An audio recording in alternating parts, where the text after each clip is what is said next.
तो चलिए देखते हैं पहला प्रश्न है, पृथ्वी दिन और रात होते हैं, पृथ्वी पर दिन और रात होते हैं किसके कारण?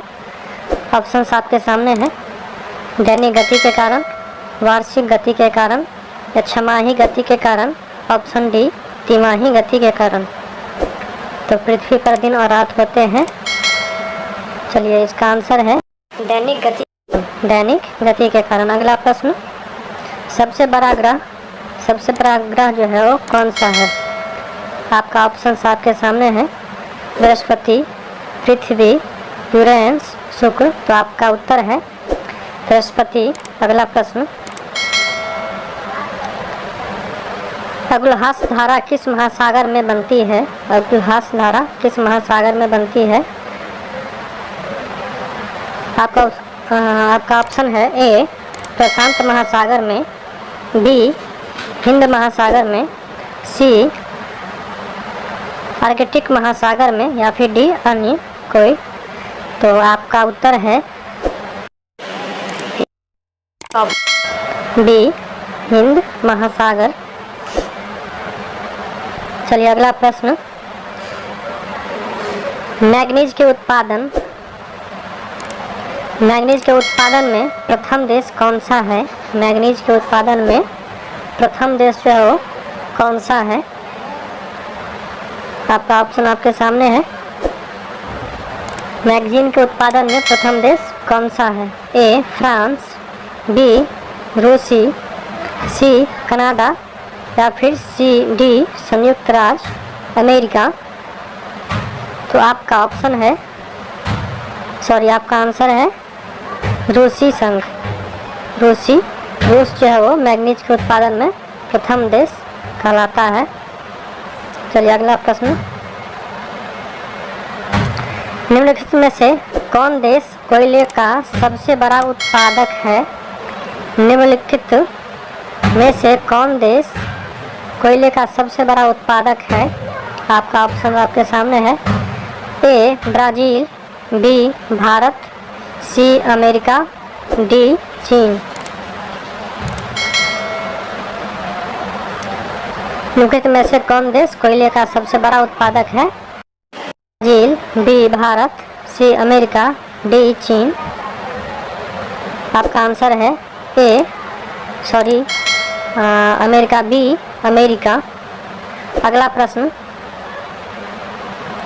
इनमें किसको जापान का मैनचेस्ट कहा जाता है? तो ऑप्शन आपके सामने है। Osaka, Tokyo, Nagasaki, Yokohama. किसको जापान का मैनचेस्ट कहा जाता है? किसको जापान का मैनचेस्ट कहा जाता है? चलिए आपका आंसर है ओसाका। वीडियो पसंद आए तो लाइक करें, कमेंट करें, शेयर करें और चैनल को सब्सक्राइब कर लें। इसमें टोटल 20 प्रश्न हैं, तो चलिए देखिए अगला पार्ट जल्दी ही आएगा। अगर आपको आंसर पहले से पता हो तो कमेंट सेक्शन में ज़रूर बताइएगा। चलिए देखिए अगला प्रश्न नंबर 7। कुछ कमी हो तो भी मुझे बताइएगा। प्रश्न नंबर 7, 1857 के गद्दर के समय भारत का गवर्नर जनरल कौन था? 1857 के गद्दर के समय भारत का गवर्नर जनरल कौन था? Lord Canning, B Neil Armstrong, C John Mathai या फिर डी अन्य। प्रश्न क्या था? 1857 के गद्दर के समय भारत का गवर्नर जनरल कौन था? जो ऑप्शन आपके सामने है देख सकते हैं। तो बताइए इसका आंसर क्या होगा? चलिए देखते हैं इसका आंसर क्या होगा। लॉर्ड कैनिंग, जो कि आपका ऑप्शन है ए। चलिए अगला प्रश्न नंबर 8, भारतीयों के लिए नारा किस संस्था ने दिया था? भारतीयों के लिए नारा किस संस्था ने दिया था? आपका ऑप्शन आपके सामने है।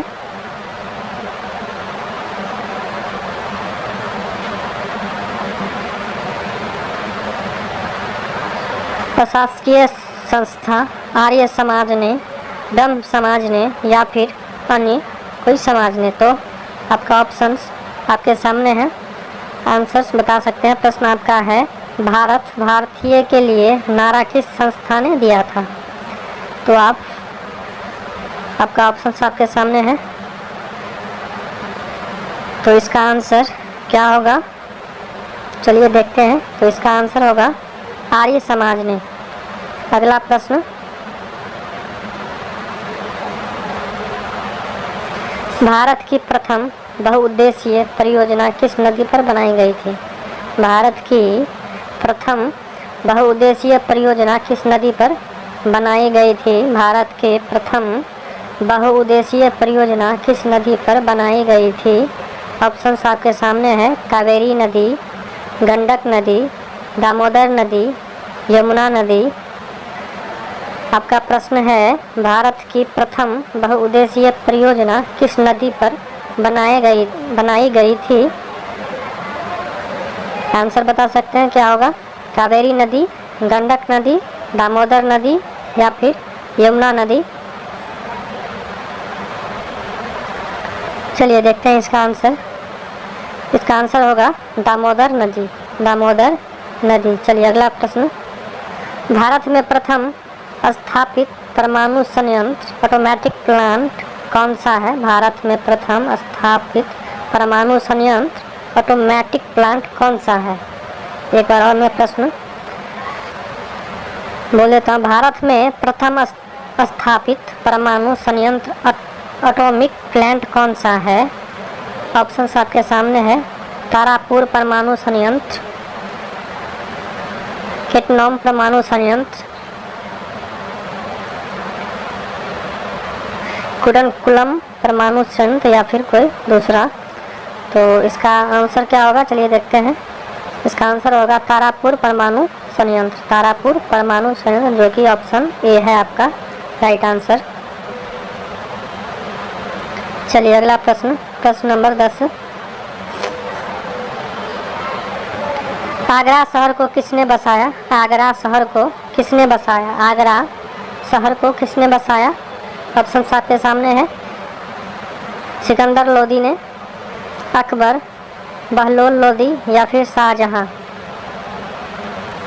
प्रश्न एक बार और, आगरा शहर को किसने बसाया? आगरा शहर को किसने बसाया? सिकंदर लोदी, अकबर, बहलोल लोदी या फिर शाहजहां। इसका क्या आंसर होगा? तो चलिए देखते हैं, सिकंदर लोदी। चलिए अगला प्रश्न,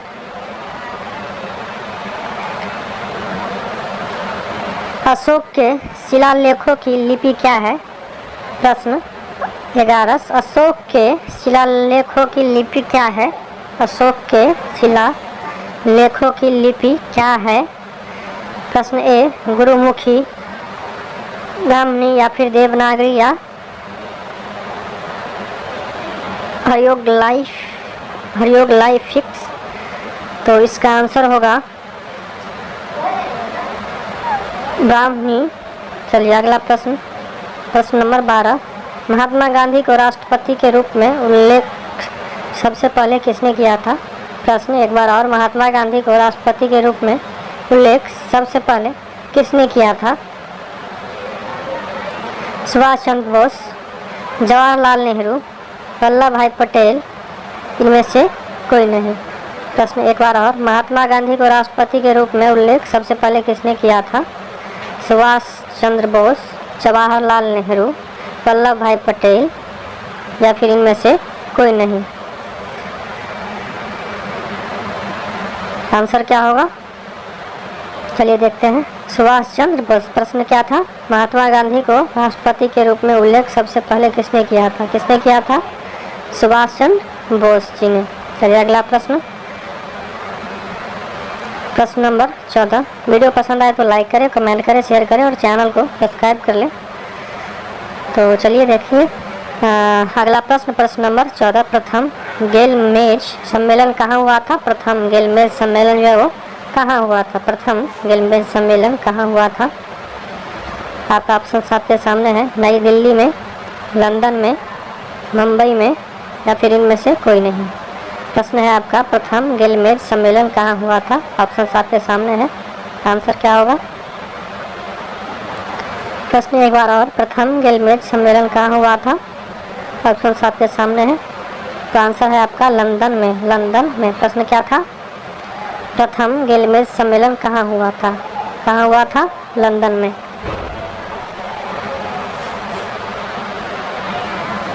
चलिए अगला प्रश्न, प्रश्न नंबर 15। देश का लौह पुरुष किसे कहा जाता है? देश का लौह पुरुष जो किसे कहा जाता है? लौह पुरुष किसे कहा जाता है? देश का लौह पुरुष किसे कहा जाता है? ऑप्शन आपके सामने है। सरदार पटेल, जवाहरलाल नेहरू, महात्मा गांधी जी, लोकमान्य तिलक। आंसर है आपका सरदार पटेल। प्रश्न क्या था? देश का लौह पुरुष किसे कहा जाता है? देश का लौह पुरुष किसे कहा जाता है? किसे कहा जाता है? सरदार पटेल जी को। चलिए अगला प्रश्न, पंजाब केसरी के नाम से विख्यात है। पंजाब केसरी के नाम से विख्यात थे। पंजाब केसरी के नाम से विख्यात थे। उनका नाम रजनीत सिंह, गुरु गोविंद सिंह, गुरु नानक, लाला लाजपत राय। ऑप्शन है रजनीत सिंह, गुरु गोविंद सिंह, गुरु नानक, लाला लाजपत राय। प्रश्न क्या है? पंजाब केसरी के नाम से विख्यात थे। पंजाब केसरी के नाम से विख्यात थे। क्या नाम है? क्या आंसर होगा? ऑप्शन आपके सामने है, देख सकते हैं। आंसर क्या होगा? तो इसका आंसर होगा लाला लाजपत राय। प्रश्न क्या था? पंजाब केसरी के नाम से विख्यात थे लाला लाजपत राय। चलिए अगला प्रश्न, प्रश्न नंबर 17। वीडियो पसंद आए तो लाइक करें, कमेंट करें, शेयर करें और चैनल को सब्सक्राइब कर लें। तो चलिए देखते हैं अगला प्रश्न, प्रश्न नंबर 17। किस राज्य की सीमा चीन से जुड़ी हुई है? किस राज्य की सीमा चीन से जुड़ी हुई है? किस राज्य की सीमा चीन से जुड़ी हुई है? ऑप्शन आपके सामने है। मणिपुर, नागालैंड, असम, अरुणाचल प्रदेश। किस राज्य की सीमा चीन से जुड़ी हुई है? जिन भाइयों को पहले से अगर प्रश्न पता हो, आंसर पता हो, इस प्रश्न का उत्तर पता हो तो कमेंट करके ज़रूर बताएंगे और वीडियो कैसा लगा वो भी बताएंगे। वीडियो पसंद आए तो लाइक करें, कमेंट करें, शेयर करें और चैनल को सब्सक्राइब कर लें। प्रश्न क्या था? किस राज्य की सीमा चीन से जुड़ी हुई है? किस राज्य की सीमा चीन से जुड़ी हुई है? मणिपुर, नागालैंड, असम या फिर अरुणाचल प्रदेश। आंसर क्या होगा? अरुणाचल प्रदेश। प्रश्न क्या था आपका? किस राज्य की सीमा चीन से जुड़ी हुई है? तो इसका आंसर क्या होगा? किस राज्य की सीमा चीन से जुड़ी हुई है? अरुणाचल प्रदेश। अरुणाचल प्रदेश। चलिए अगला प्रश्न, प्रश्न नंबर 18। कितने वर्ष के पश्चात राष्ट्रीय जनगणना होती है? कितने वर्ष के पश्चात राष्ट्रीय जनगणना होती है? राष्ट्रीय जनगणना जो होती है वो कितने वर्ष के बाद होती है? 10, 5, 3 या फिर 25? 10, 5, 3 या फिर 25? चलिए प्रश्न एक बार और बोल देते हैं। कितने वर्ष के पश्चात राष्ट्रीय जनगणना होती है? कितने वर्ष के पश्चात राष्ट्रीय जनगणना होती है? आपका उत्तर है 10। प्रश्न क्या था? कितने वर्ष के पश्चात राष्ट्रीय जनगणना होती है? तो कितने वर्ष के बाद होती है? 10। चलिए अगला प्रश्न, प्रश्न नंबर 19। धान की खेती के लिए उत्तम मिट्टी कौन सी है? धान की खेती के लिए उत्तम मिट्टी कौन सी है? धान की खेती के लिए उत्तम मिट्टी जो है कौन सी है? सख्त मिट्टी, काली मिट्टी, दोमट मिट्टी या फिर लाल मिट्टी? प्रश्न एक बार और, धान के खेती के लिए उत्तम मिट्टी कौन सी होती है? ऑप्शन आपके सामने है। कौन सी मिट्टी होती है धान की खेती के लिए सबसे उत्तम, सबसे बढ़िया? ऑप्शन आपके सामने है। दोमट मिट्टी। कौन सी? दोमट मिट्टी। आंसर आपका है दोमट मिट्टी। प्रश्न क्या था? धान की खेती के लिए उत्तम मिट्टी कौन सी है? तो दोमट मिट्टी आपका आंसर है। चलिए अगला प्रश्न, राणा प्रताप सागर संबंधित है। राणा प्रताप जो थे वो राणा प्रताप सागर वो किस चीज़ से संबंधित रखते हैं? संबंधित है सौर ऊर्जा से, सिंचाई से, नभिकीय ऊर्जा से या फिर जल विद्युत से? प्रश्न क्या है? राणा प्रताप सागर संबंधित हैं सौर ऊर्जा से, सिंचाई से, नभिकीय ऊर्जा से या फिर जल विद्युत से? आपका आंसर क्या है? जल विद्युत से। प्रश्न क्या था?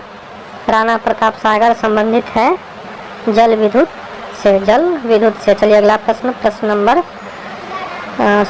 चलिए लास्ट प्रश्न था, तो प्रश्न नंबर 20। ये 20 प्रश्न का संग्रह था। तो वीडियो पसंद आए तो लाइक करें, कमेंट करें, शेयर करें और चैनल को सब्सक्राइब कर ले, बेल आइकन को प्रेस कर ले, ताकि अगला पार्ट जो है तो आप तक नोटिफिकेशन आप तक पहुंच पाए। तो चलिए मिलते हैं अगली वीडियो में।